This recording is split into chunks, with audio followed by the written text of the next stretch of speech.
오늘은 에베소 1장 8절부터 10절 말씀을 가지고 지난주에서 하나님의 계획 두 번째 시간이 되겠습니다.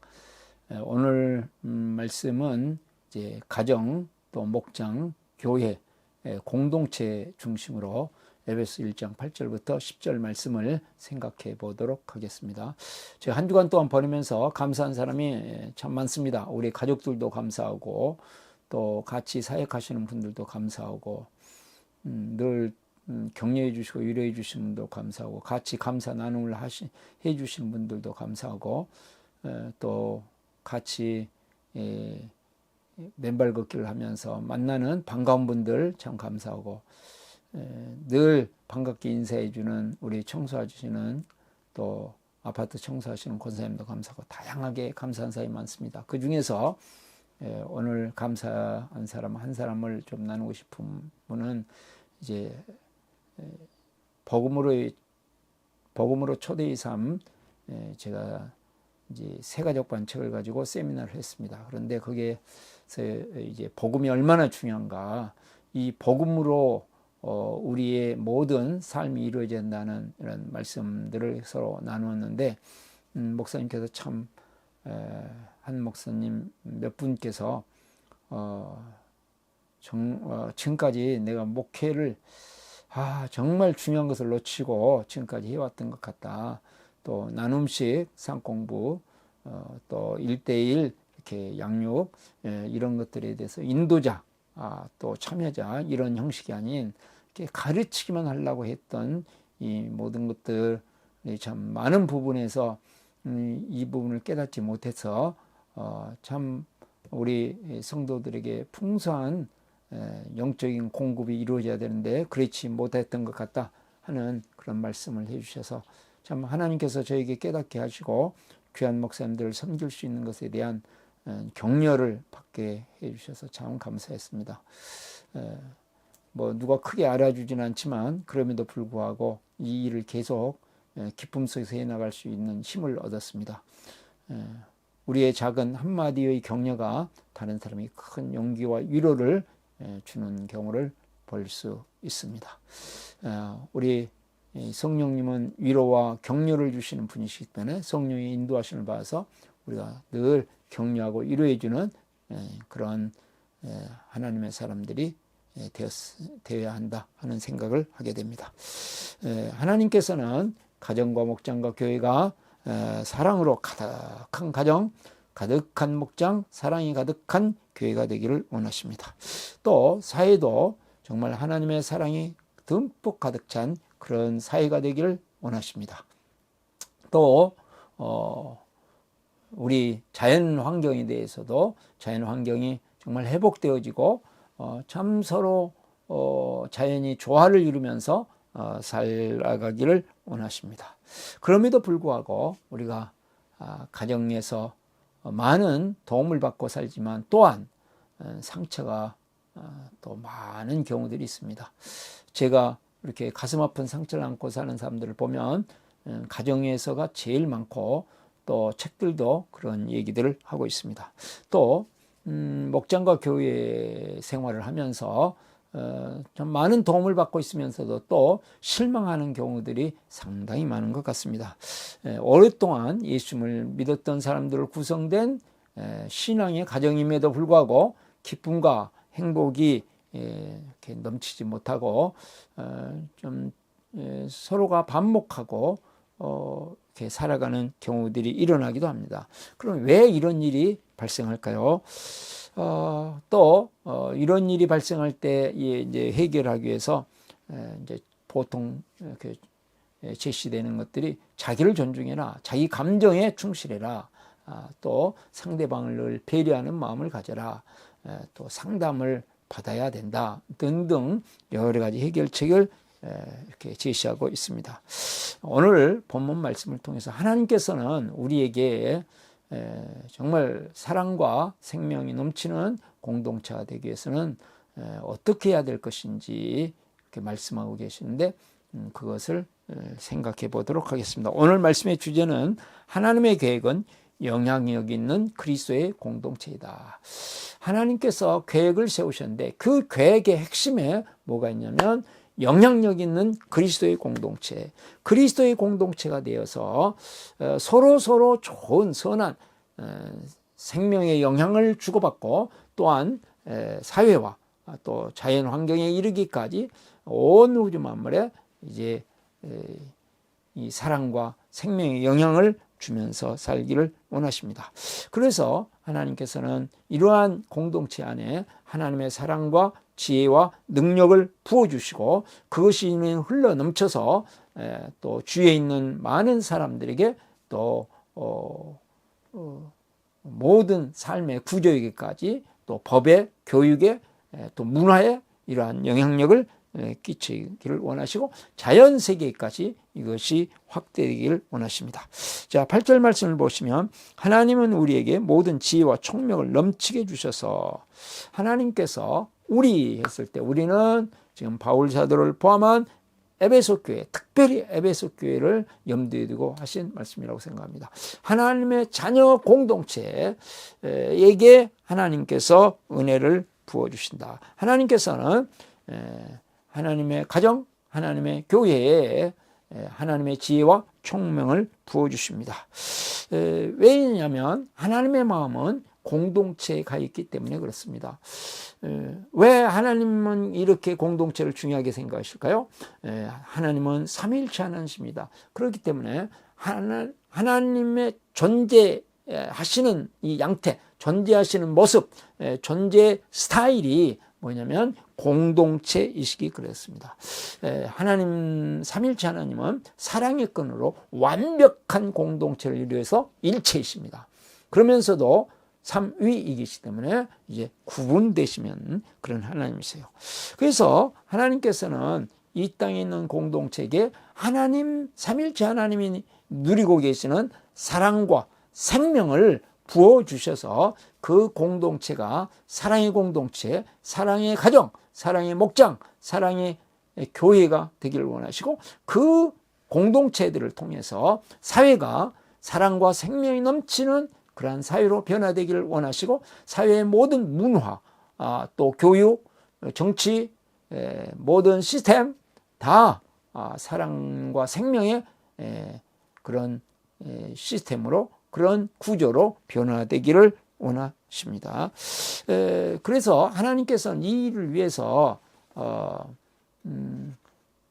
하나님의 공동체인 가정과 또 교회를 통해서 하나님의 이 뜻을 이루기를 원하십니다. 예수님께서는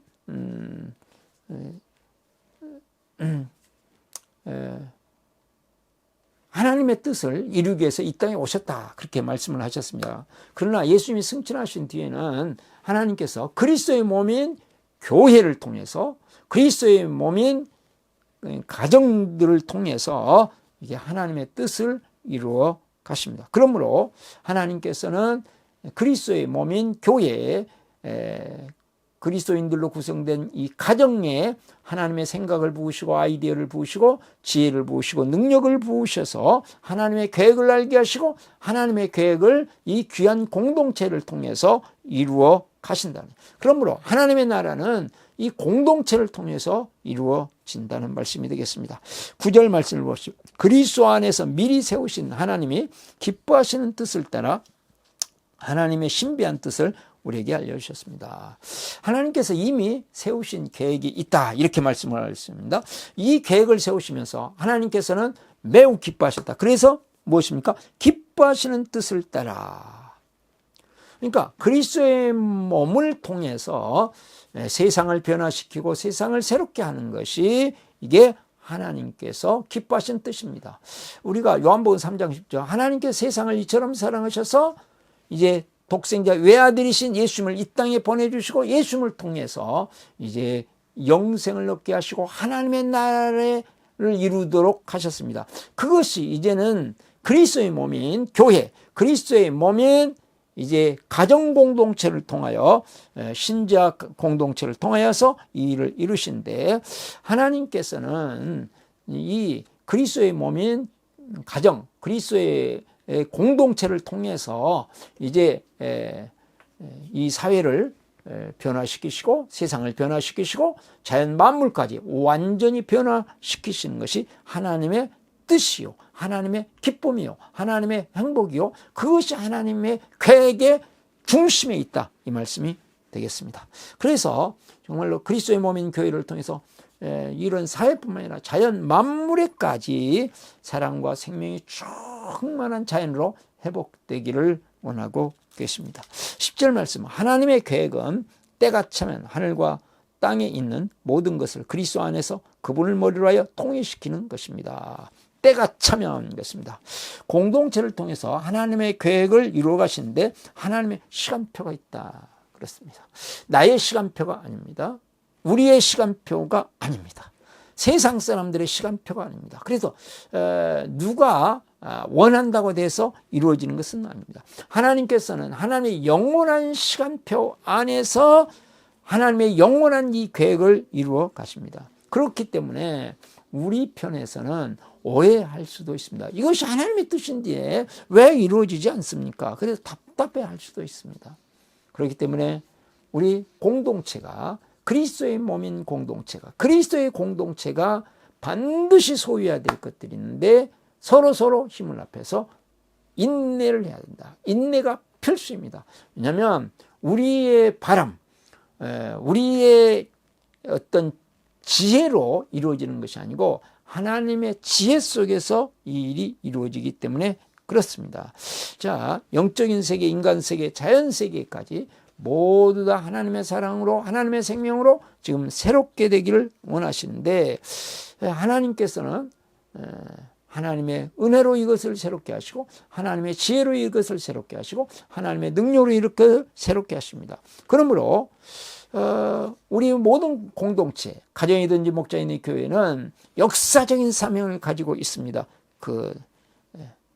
이 역사를 책임지고 있는 사람들입니다. 그러므로 이 역사의 핵심에 크리스찬 가정이 있고 목장이 있고 또 복음 공동체인 교회가 있다. 십자가의 사랑과 부활의 생명의 교회가 이 역사의 중심에 있다. 그러므로 교회는 이 중대한 역사적인 사명을 이 땅에 이루면서 살아가는 공동체가 되어야 된다 하는 말씀이 되겠습니다. 오늘 이제 관계전도 세미나를 하는데 좀 요즘에 이제 행복한 삶을 연속 3번 하신 분이 계셔서 너무 질리지 않을까, 똑같은 이제 행복한 삶의 일과를 가지고 서로 나누었는데 너무 힘드시지 않을까, 또 반복돼서 그렇게 해서 이제 여쭤봤어요. 어떠십니까 하고 여쭤봤더니 이 감격스러운 행복을 어떻게 표현해야 될지 모른다. 가면 갈수록 나누면 나눌수록 제 이 마음속에 행복이 기쁨이 가득하다 하는 말씀을 하셨습니다. 다 분위기가 좋아지죠. 나를 만난 사람들이 행복해지고 내가 행복해지고 나를 만난 사람들이 행복해지고 내가 기뻐지고 나를 만난 사람들이 기뻐지고 이런 정말 하나님께서 주시는 기쁨, 하나님께서 주시는 행복을 서로 나누는 아름다운 만남이 계속되니까 계속될수록 또 하나?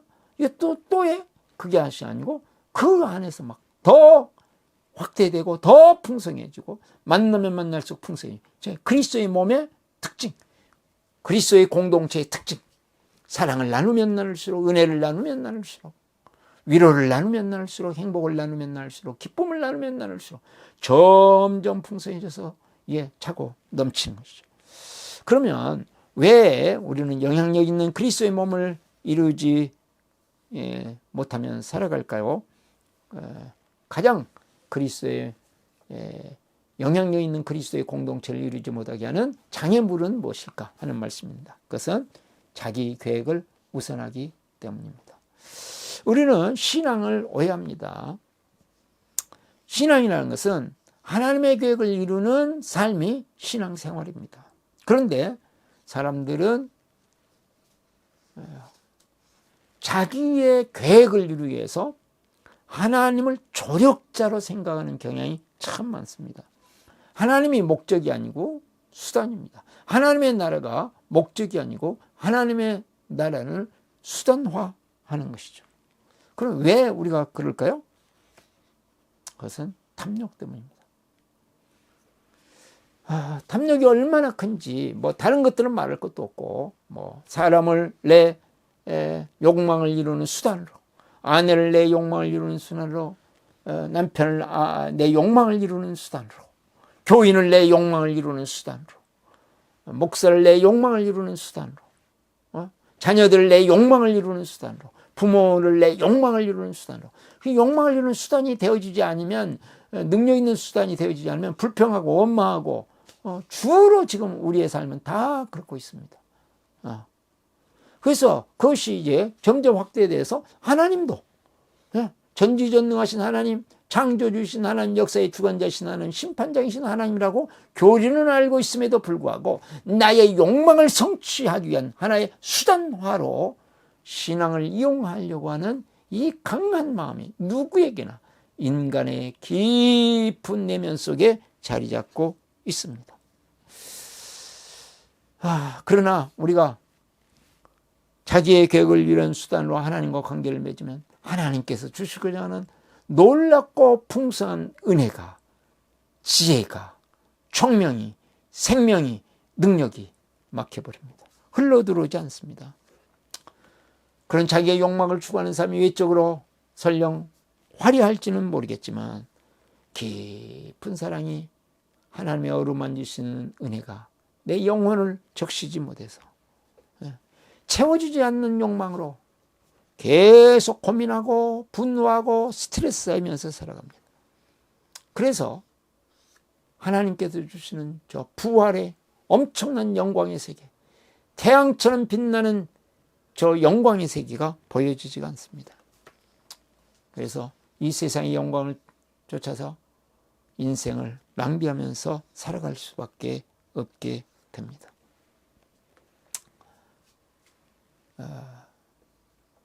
이제 주로 제가 세미나를 하게 되면 다 이제 온라인으로 하고 있는데, 이제 같이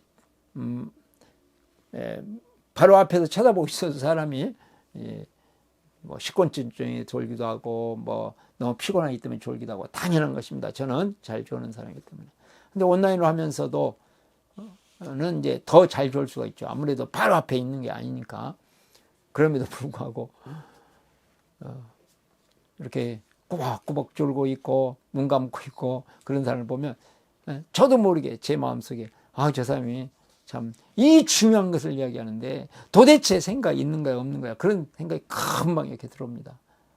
그러면 또 마음을 이렇게 고쳐먹고 그러지만 참 사람은 이렇게 자기 중심으로 모든 것을 생각하고 내가 이게 중요하게 생각해서 이것을 지금 이루어 주려고 하는데 막 그런 자기 계획 중심으로 나아가는 것 같습니다. 그러다 보면 기쁨이 사라지는 것이죠. 적용 질문입니다. 자기 욕망이 채워지지 않아서 하나님께 서운한 것이 무엇인가요? 그러면 누가 영향력 있는 공동체가 되도록 해 주실까요? 그것은 말할 것도 없이 하나님이십니다. 8절에 하나님은 우리에게 모든 지혜와 총명을 넘치게 해주셔서 그랬습니다. 하나님의 기뻐하신 뜻을 따라야 된다고 말씀했습니다. 10절에는 하나님의 계획 이렇게 말씀하고 있습니다. 하나님께서 우리를 영향력 있는 그리스도의 공동체로 만들어 주시기를 계획하셨고, 그것을 이루기 위해서 예수님은 하나님의 삼일체 하나님께서 하늘의 영광을 버리시고 요한복음 1장 14절 이 땅에 오셨습니다. 그리고 제자들을 부르시고 제자들을 양육하시면서 같이 이제 배를 타고 이제 갈릴리 호수를 건너십니다. 그때 예수님 너무 피곤해서 배 뒤편에서 주무시고 계시는데 엄청난 바람이 불고 옵니다. 제자들이 본래 의였던 사람들이 자기의 지식을, 자기의 지혜를 다 동원해서 자기의 기술을 발휘해 가지고 그것을 헤치고 나가려고 하는데 계속 물이 들어오니까 어쩔 수 없이 배가 이제 침몰되게 생겼으니까 그때 예수님을 깨웁니다. 예수님, 우리가 죽게 되었는데 정말 우리를 돌보지 않고 그렇게 주무시고 계십니까? 그때 예수님께서 일어나셔서 바람을 꾸짖으시고 바다를 잔잔하게 하십니다. 성난 바다가 휘몰아치는 바람이 평온한 상태로 회복을 주시는 것이죠.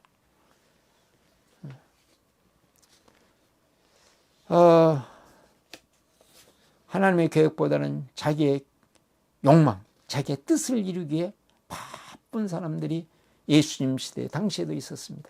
그들이 종교 지도자였습니다. 바리새인들, 율법 학자들, 또 대제사장들이었습니다. 그러다 보니까 자기의 계획을 위해서 하나님을 이렇게 이용하다 보니까 어디까지 타락했는가? 하나님께서 보내신 메시아.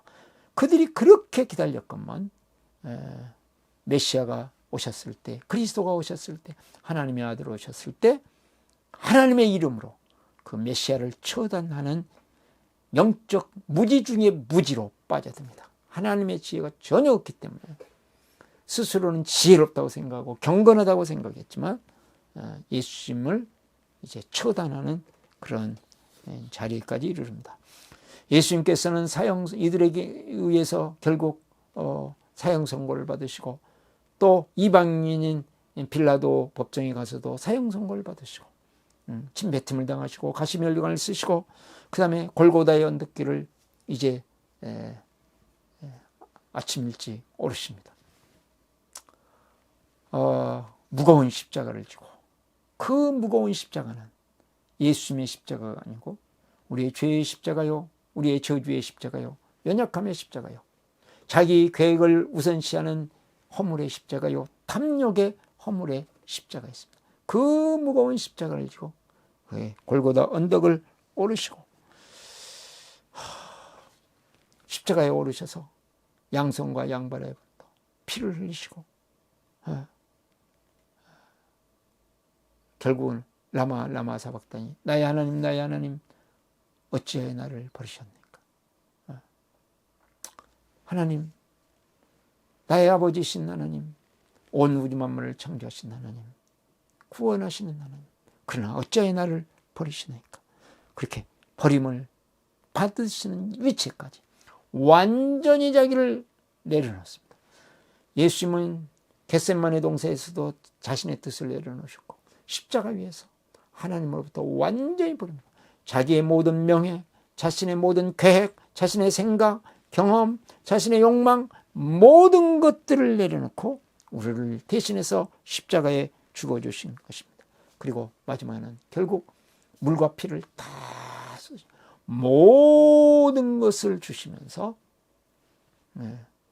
십자가에서 죽으시고 무덤에서 사흘간 계시다가 사망에 눌려 계시다. 결국은 모든 죄와 저주와 연약함과 우리의 이런 탐욕의 허물을 쇠사슬을 끊어버리시고 그 사망의 무덤에서 부활하셔서 이제는 생명의 주가 되셔서 일어나십니다.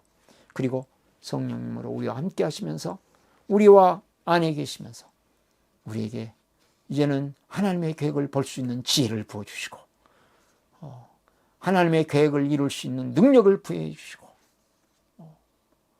이제는 예수 그리스도의 공동체를 이루면서 세상에까지 또 자연 만물에게까지 하나님의 영향력을 줄 수 있는 사람으로 만들어 주십니다. 제가 정말 예수님 영향을 계속 받고 살아야 되겠다 하는 마음으로 이제 생활하면서 늘 예수님을 찾자 그러지만 참 잘 되지가 않습니다. 그래서 또 저녁 시간에 더 구체적으로 앞으로는 좀 하나님을 묵상하고 예수님을 묵상하고 십자가를 묵상하고 하는 시간을 더 많이 갖자 하는 이렇게 생각을 가지고 있습니다. 그래서 어떻게든지 예수 그리스도께서 정말 베푸신 이 은혜를 이렇게 가슴에 삶에 담고 싶은 마음이 있습니다. 그럼 우리가 어떻게 영향력 있는 공동체를 만들 수 있을까요? 세 가지로 생각해 보겠습니다. 첫 번째로 부활하신 예수님께 감사합니다. 9절 그리스도 안에서 그 다음에 10절에서도 모든 것을 그리스도 안에서 했습니다. 그리스도 안에서. 이 그리스도는 누구십니까? 우리를 위해 십자가에 죽으시고 부활하신 그리스도. 그래서 사망을 생명으로 바꾸시는 그리스도 안에서 하나님의 깊으신 뜻이 이루어지고 그리스도의 참된 공동체가 만들어지고 영향력 있는 공동체가 만들어지고 그것이 사회를 변화시키고 공동체 안에 있는 사람들을 변화시키고 또한 회복시키고 자연 만물을 회복시키는 데까지 이를 것입니다. 그래서 10절 말씀, 하나님의 계획은 때가 차면 하늘과 땅에 있는 모든 것을 그리스도 안에서 그분을 머리로 하여 통일시키는 것입니다. 회복시키는 것입니다. 그리스도를 머리로 하여서 완전히 어둠이, 사망이 빛과 생명으로 확 변화되어 회복되게 만드실 것입니다. 그것을 증명하신 사건이 부활입니다.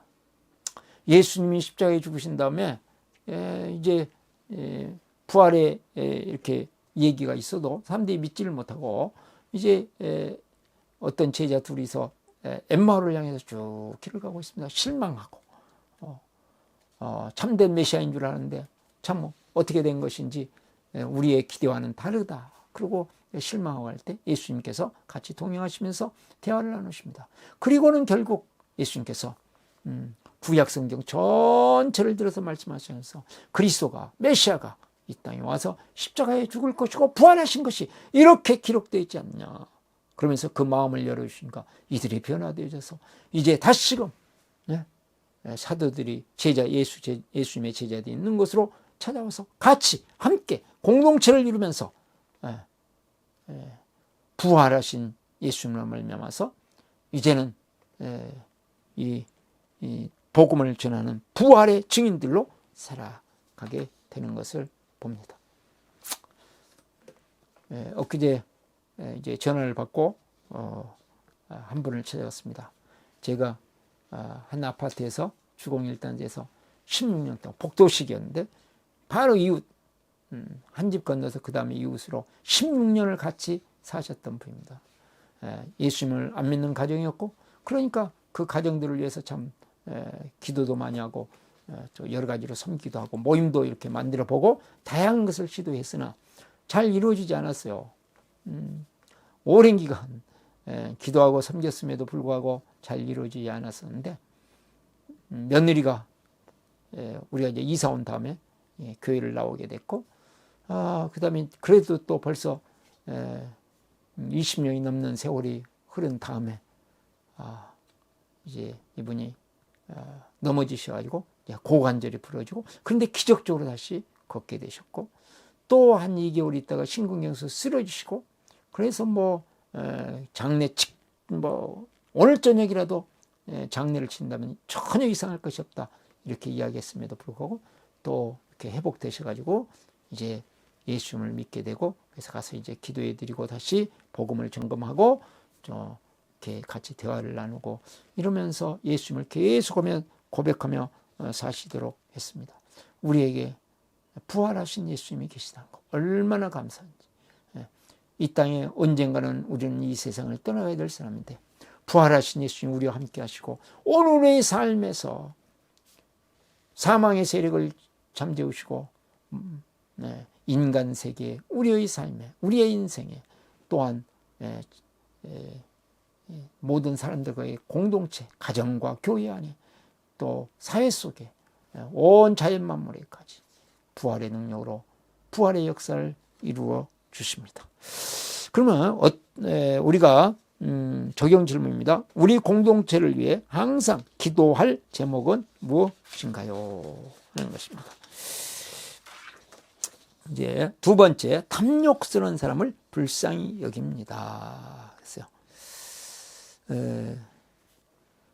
하나님의 시간표가 있기 때문에 내게 당장은 이루어지지 않지만 10절 말씀에 보면 만물을 이야기하거든요. 모든 만물.